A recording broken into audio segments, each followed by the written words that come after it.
Hello everyone, welcome back to Raj talks. ഡൈ ഇസ്രേ അങ്ങനെയാണ് പ്രൊനൗൺസ് ചെയ്യേണ്ടതെന്ന് വിചാരിക്കുന്നത്. എനിക്ക് ക്ലിയർ ആയിട്ട് അറിയില്ല. ഇതിൻ്റെ ടീസർ റിയാക്ഷൻ ഓൾറെഡി ചെയ്തതാണ്. അത് കണ്ട് വളരെ ഇമ്പ്രസീവ് ആയിരുന്നു.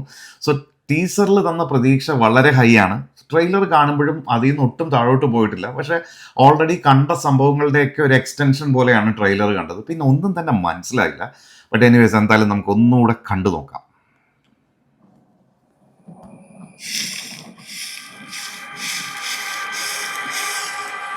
തൂക്കുന്നതിനാണ് ഇത്രയും സൗണ്ട്, വെറുതെ പേടിപ്പിക്കാൻ. Y Not studios.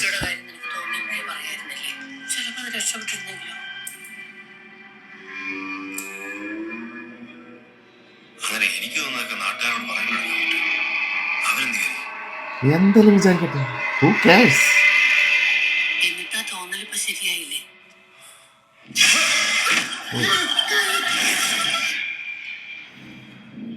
ഇതൊക്കെ തിയേറ്ററിൽ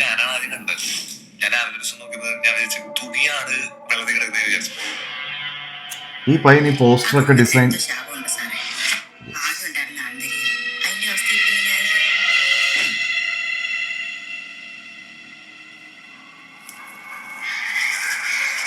പ്രേതം വരുന്നതാണ് വെറുതെ പേടിപ്പിക്കാൻ.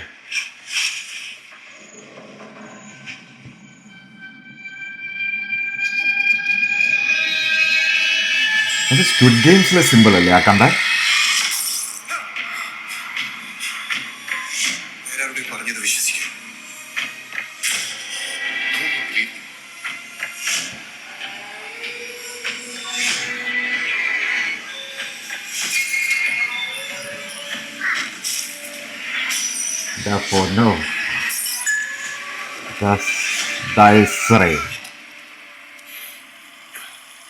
ഇനി പുള്ളിയുടെ ഒരു ഫേസ് ഓഫ് പോലെ കാണിക്കുന്ന ഭയങ്കര രസമുള്ള സീനാണ്.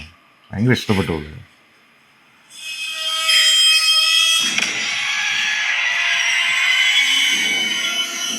ഇത് ലൈറ്റിംഗ് ഒക്കെ കൊടുക്കുന്നുണ്ടെങ്കിലും ഡൈസ്രേ ദ ഡേ ഓഫ് റോക്ക്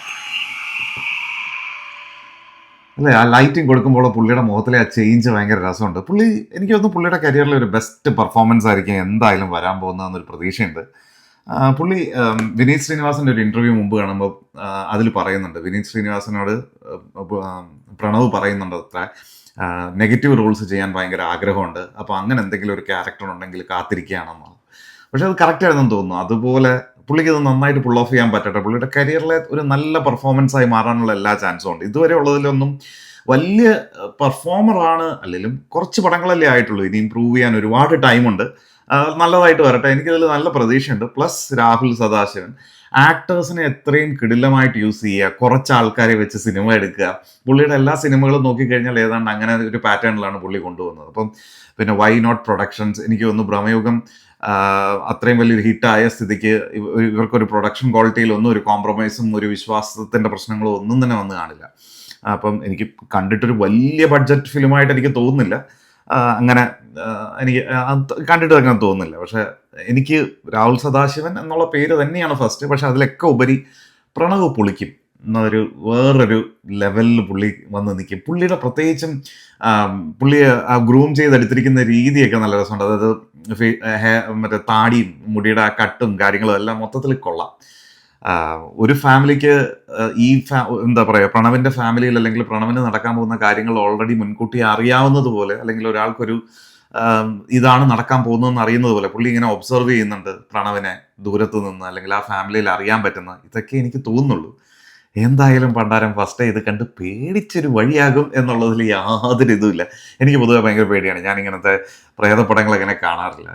പക്ഷേ ഇതുപോലെ ഇത്രയും വലിയ ബാനറിൽ വരുന്ന പടങ്ങൾ ഇങ്ങനെ ജോണറുകളുള്ളത്, അതായത് വെറുതെ ഈവിൾ ഡെഡ്, റോങ് ടേൺ, അങ്ങനത്തെ ഈ സ്ലാഷർ ത്രില്ലറൊക്കെ ഉണ്ടല്ലോ, അതൊക്കെ ഇങ്ങനെ കണ്ടുകൊണ്ടിരിക്കാൻ ഭയങ്കര ബുദ്ധിമുട്ടാണ്. സോ അതൊക്കെ കണ്ടു കഴിഞ്ഞാൽ എനിക്ക് ഛർദ്ദിക്കാൻ വരും. അപ്പോൾ ഇത് എന്തായാലും അങ്ങനെയുള്ളതായിരിക്കില്ല. അങ്ങനത്തെ സീനുകളൊന്നും ഉണ്ടാവാതിരിക്കട്ടെ. പക്ഷെ എന്തായാലും കണ്ടേ പറ്റുള്ളൂ. അപ്പോൾ ഫിംഗേഴ്സ് ക്രോസ്ഡ്. അടിപൊളി. ഒക്ടോബർ 31 ഹാലോവിൻ ഡേ ആണ് പടം റിലീസ്. സോ നിങ്ങൾക്ക് ട്രെയിലർ കണ്ടിട്ട് നിങ്ങൾക്ക് എന്തൊക്കെയാണ് തോന്നിയതെന്ന് please to comment. Thanks guys.